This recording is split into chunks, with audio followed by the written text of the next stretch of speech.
Good afternoon. Thank you for being a part of this week's broadcast of your Business with Accent Nominees. My name is Daniel Olukayode Adeyemo, and it's always a pleasure, being with you here every week. Today we'll be looking at a very important topic titled Legal Implications of Obtaining a Bank Loan. Now, if you remember very clearly, for those that have been following us, many weeks ago, precisely February, we looked at obtaining credit facilities as far as it's as in relation to financing your business, your startup. And today in particular, we'll be looking at it from a slightly different direction. All right. Then we looked at a number of things, particularly the things you start to lose when you default and all of those things. But today we'll be kind of looking at it from a different perspective, from the legal,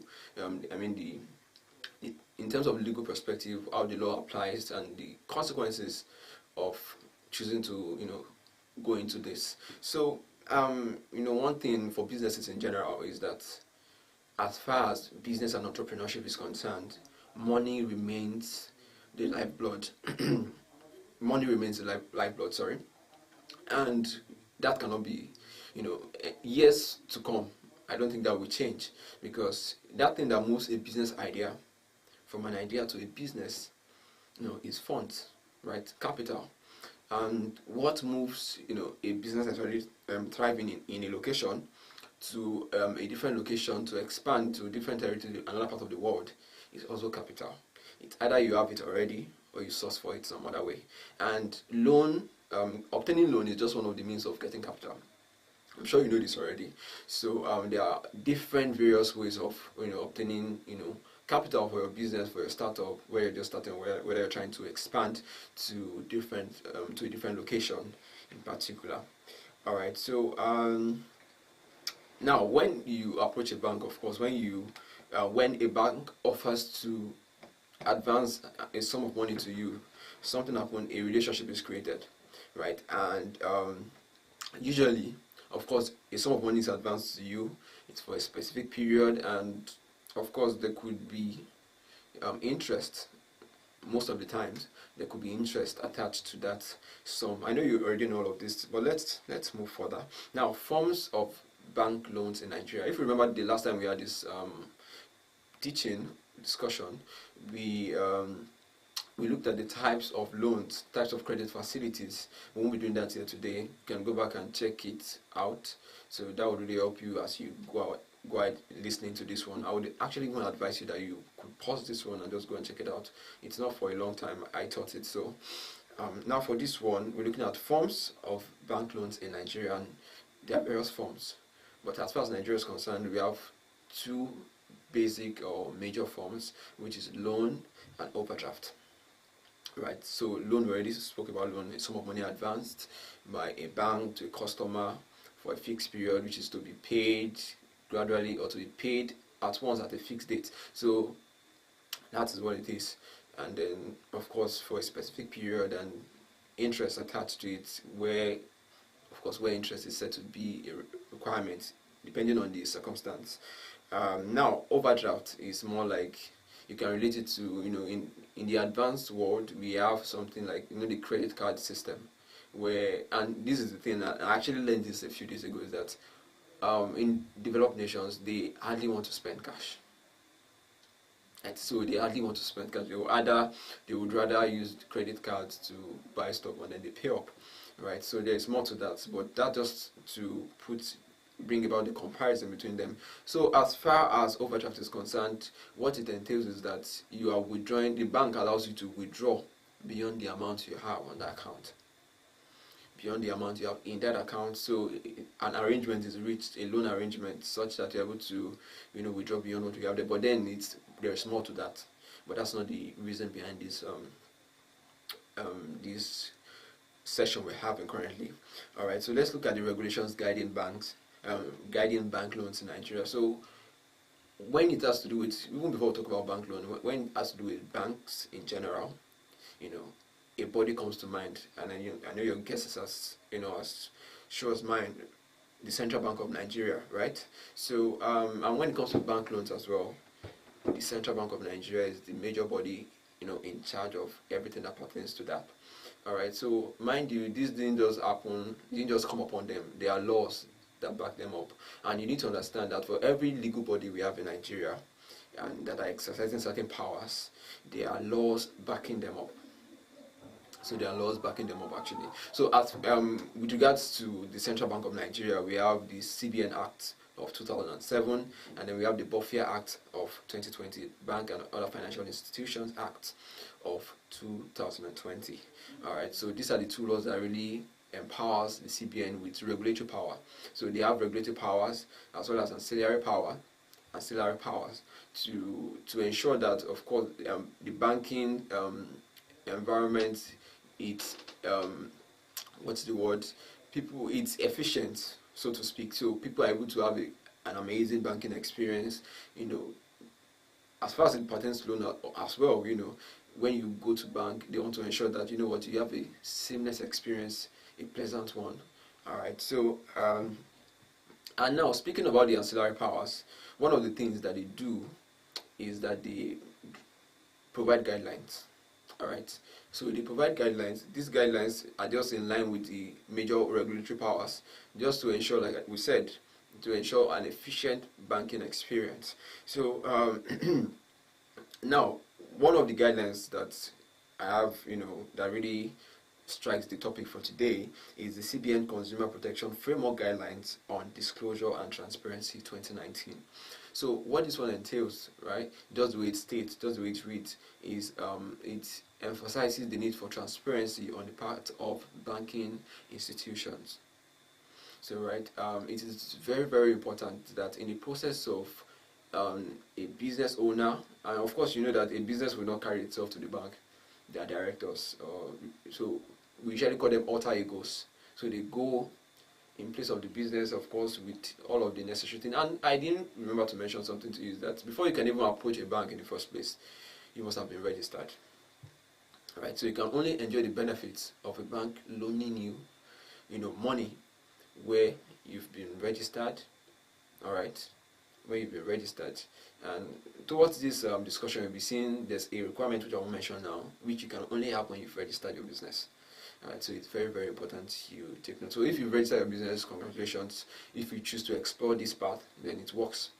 Alright, so like we're saying, this guideline actually provides for transparency, such that when a business that is registered, when a director of that business, you know, goes and approach a bank, let's say UBA Bank, right, UBA, and they of course they provide the necessary things. In the course of the engagement, there's an agreement, definitely an agreement to be signed, and that agreement is usually called the loan agreement, obviously. So there are things that the loan agreement will contain different things. So what this guideline is saying, that the bank has to be as transparent as possible in the process of actually, you know, presenting these things to the customer that's coming to get the loan. Right, so there should not be a situation where after signing the thing, the customer is feeling like, I feel this people play the first one on me. I shouldn't have signed this if I had seen this. Everything will be before you to see. Transparency at all costs. So you can see that the CBN is actually, you know, behind SMEs, behind businesses in general, to ensure that you have a seamless banking experience. All right, so that's that. So just to wrap it up again, transparency is the essence of this particular guideline. Alright, so now in furtherance of the CBN's drive to ensure that credits are made available to SMEs, MSMEs, businesses in general, they have, for example, there has been an increase in loan to deposit ratio from 6 to 65%. So this is a financial term, the whole loan to deposit ratio, but basically it is used to assess a bank's liquidity. Alright, so it's used to see how easy a bank can access cash where there is should I say, where there is, in terms of unpredictable circumstances happening, such, for example, in the case of we're discussing, where there is a loan and the loan, a huge loan given out and it's not being paid, and then there are issues, you know, maybe bank litigation related issues and all of that. Alright, so well, like I said, it's a financial thing, it's a finance related thing, but of course you can take a step further to find out more about it. But the main thing in this that I wanted to pull out is the fact that the CBN, they are out providing different guidelines to help business sorry, to help businesses in general and SMEs to have a seamless banking experience, to have easy access to credit, to help, of course, scale their business, to move their business ideas to businesses, and to help expand their businesses as well. All right, that is that. Now let's look at legal implications of obtaining bank loan. Now, in anything we do, like we already said, when you talk about obtaining bank loans, it involves an alter ego, a director in the company, approaching a banking institution, okay, a financial institution that wants to do this, And earlier, remember, just a few minutes ago, I mentioned the issue of the loan agreement, right? So it involves two people coming together to do it's more or less like doing business, because at the end of the day, you that are coming, you'll be able to do what you want to do, you're benefiting. Of course, the bank would usually charge interest, so they're also gaining at the end of the day, right? So it's more like a business, and usually when you approach a bank, it creates, like we said, a contractual relationship, a legal relationship between the parties involved. Now it creates a legal relationship, and of course the parties involved, they are commonly known as creditor, debtor, but of course we know the creditor is the bank, and then the debtor is the person approaching the customer, approaching the bank for funds. All right, so now in every contractual relationships, there are obligations attached to it. Bring it down to real life, normal life, in a marriage relationship and all of that. Once you commit yourself to any form of relationship whatsoever, it comes with obligations, do's and don'ts, things you have to do. And this one in particular, what we're discussing today, is not an exception to this. In fact, it reflects in this in a huge way. All right, so now as far as this is concerned, you can see something just a few minutes ago. We mentioned the issue of CBN coming in to ensure that the banks are as transparent as possible. This is a responsibility and obligation on the part of banks. They have to be as transparent as possible to ensure that they are not covering up things, and then the customer doesn't sign and feels like, oh my god, I've been cheated or something, or I shouldn't have signed this if I had seen this, all of those things. So the CBN is actually playing a huge role in ensuring that the customer is able to see all of the terms clearly. Transparency, this is what. So also for the customer, they have their own obligations as well. Alright, so some of the obligations obviously is to repay the money. Let's bring it down to simple terms. That money you went to borrow is to repay it in due time, right? And also to pay the interest, because a lot of time banks would usually charge you interest. That's their own way of gaining from the business relationship, I would call it that. Alright, to pay the interest on the principal sum, to provide a guarantee or security. Now it is necessary, this is done. And if you remember the last time we actually had this session, something related to this, we spoke about collaterals, the types of collaterals. You can check that out again. It will really help you. So you have to provide guarantee or security. Something to secure the loan, peradventure something happens and you're not able to meet up with that deadline. And of course there is more to this, right? Especially when land is involved. There is more to this, Alright, so another is to provide financial information. For me, how I can really relate this for you listening is, let's say you're approaching a bank and then you operate other banks. So in other words, they would have access to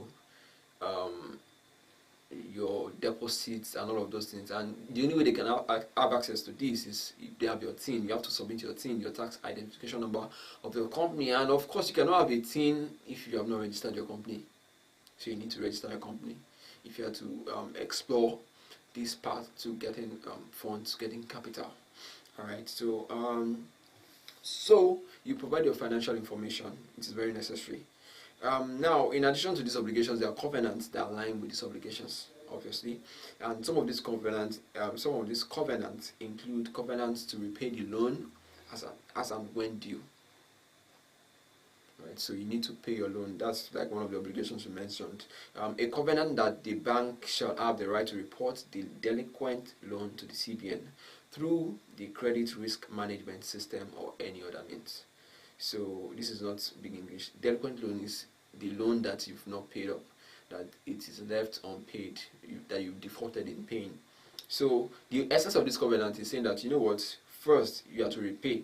Second, that the bank shall have the right to report that loan you've not paid to the CBN through the credit risk management system. So in other words, once you fail to pay, you have already covenanted that, you know what, this unpaid loan, we are going to report it. So automatically the bank has the right to report that to the CBN. Of course, not directly, but what? Through the credit risk management system.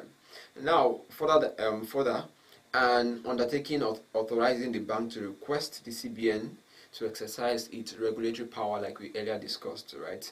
And remember the body that empowers it to have, that kind of a power. Your guess is as good as mine. The CBN Act, as well as what? The BOFIA Act, okay? The BOFIA.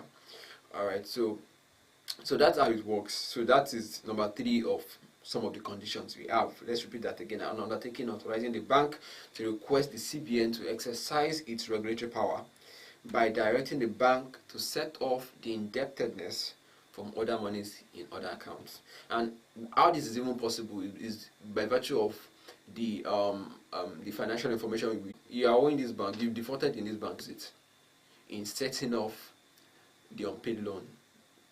Do you understand? So that's a major condition here as well. And another condition, of course, let's not forget, apart from that loan account, remember we talked about collateral, so they could as well leverage the collaterals that you already have with them in setting off the indebtedness. So another one is a covenant that the bank shall have the power to set off the indebtedness from the securities already provided. So what I see in this is this: it's not a straightforward thing. First of all, they require you to even approach CBN, right? Then the covenant is also now empowering you to be able to set off. So in other words, you are not, okay, the person has defaulted in the loan, you don't just go ahead and set off. You approach the CBN. So you can see the process evidenced in the covenant. Alright, so now, after all of those things we mentioned have been done, a covenant that the bank shall have the power to set off the indebtedness from the securities already provided. If you've provided land on ground, then they will set it off from there. By virtue of the financial information that is already with the bank, they can also approach all of those other banks to get those monies to cover for the debts on ground. Alright, so now another one is an undertaking not to argue to the contrary before a judicial body or a quasi-judicial body, because we have situations where there will be issues, provided that the bank has been transparent and then you defaulted. This covenant is saying that there's an undertaking on you as a business owner not to argue to the contrary before any judicial or quasi-judicial bodies, such as the court, such as tribunals, such as administrative authorities. So it is not, there is more to this, obviously. All right. So what this has just the surface for you to understand what all of this entails. All right. So now, furthermore, the loan documentation. I remember I mentioned something about the TIN at the point of the supplying financial information. And we already stated this already. The TIN basically allows the bank to be able to have access to your other deposits, other accounts, the deposits you're making, so that in case where you default, they're able to have access to those money, and as well as other collaterals that you've provided, securities provided to the bank in case you default. All right, so that's where the TIN comes in. All right, and remember I said it that without registering, you can't get a TIN, and without a TIN, you just can't approach banks to get money, to push that business idea you have, to expand your company. Of course, at the point of expansion, it is believed that you have, an account, you are registered with the CAC, and then you can do all of those things you need to do. All right. So, so now another thing we didn't mention is the other covenants. Basically, this covenant are to minimize the risk on the part of the borrower. So this covenant are such that when you are approaching a bank to get money, one of the covenants is like you cannot approach another bank to get money. stay with this bank. And in a situation where, basically in a situation where you approach a bank to get money or capital, right? One thing you must ensure, is that that property, for example, where you've put out a property as collateral, as a security, is that you don't use that same property as collateral for another loan some other place, right? Because it usually brings, so there's more to all of this, right? There's more to all of this. It's illegal. It's really deep into the legal space. There is more to this, where there are two competing interests over a piece of land that's been used for collateral and all of this one. So, like we said, some of these covenants are just mainly there to minimize risk on the part of the borrower, right? The borrower, and who's the borrower? The bank, because in a situation where there is the security you give to the bank, as maybe the land you give to the bank as a security for the loan, another bank is laying claim to it too. So it makes things more complex, and banks really do not want to have issues of back and forth arguing and having litigations here and there. So to minimize risk, banks would usually want to put that. So in a situation where a bank says that this collateral you're providing, a bank already has something to it, might reject it outrightly depending on the value that comes with that collateral in question. All right, so basically, all we've been trying to look at, right, is how that you can have access to funds, how that funds, capital, it is known to everybody. You don't need to go to a business school to know that you need capital to push your that business idea that you have, or to expand your company. All right, so and pushing it will require funds. It's either you have the funds or you try to get it, and getting a loan from a bank is just one of those ways through which you access capital. Of course, you can approach venture capital for firms. You can bootstrap by yourself. You can approach family and friends. All of those things that we already know. All right, but then to be able to take this part of approaching banks, you need to be registered. You need to have your TIN and all of those things. So that's the way this works. And I would always say this. I would keep repeating it. Capital remains the lifeblood of a company. Of course, there are other things such as customer and all of those things. But as far as this discussion, as far as this session is concerned, capital remains the lifeblood of a business. We can't overemphasize this. Alright, so, and one thing we also ensure is that, like I mentioned earlier, when you approach a bank, you are practically doing business with that bank. Because you are benefiting, you are getting capital to do that thing you want to do at that time. And of course, you're getting profits. And you're able to pay up. And on the part of the bank, they're getting interest, which is also added profits for the bank as well. So in a situation where we've already agreed that at this date we're going to pay up and it's going to end, the relationship is going to end, and then you don't pay up at that time, and then it keeps pushing forward and all of that, it doesn't create a situation where the bank would want to do business with you in the future. All right, or in a situation where you where you approach a bank for a loan for something and then you are not using the money for that other thing. Mind you, the bank has the right to cancel that loan. Where you say that you want to use the loan for this and then you divert into something else, they have the right to cancel that loan. And in a situation where all of this happens, this creates negative history, quote unquote. It creates a negative history. They won't want to do business with you. Even eventually after the whole thing is settled, they won't want to do business with you. So, like we already emphasized, the legal implication to doing business, to obtaining loan, it creates a legal relationship which comes with obligations that determine, and the cost of those obligations will determine how possible you can do business again with that bank in the nearest future. I hope you've been able to learn one or two things from this session. Like we said, we looked at a session similar to this some time ago in February, but this one we're taking a slightly different direction, just to flesh in the whole idea of getting loans from financial institutions as well as non-financial institutions. So I hope you've been able to learn one or two things, and I hope you're able to apply these things in your business. I hope you have a wonderful business venture, your journey in business and entrepreneurship. If you are choosing to go this route, please adhere to some of these rules and all of that, and then you'll be fine at the end of the day. Thank you for joining us on this week's broadcast with accent nominees, like I earlier stated, we have several sessions we've had in the past. If you want to check it out, to just to help you, in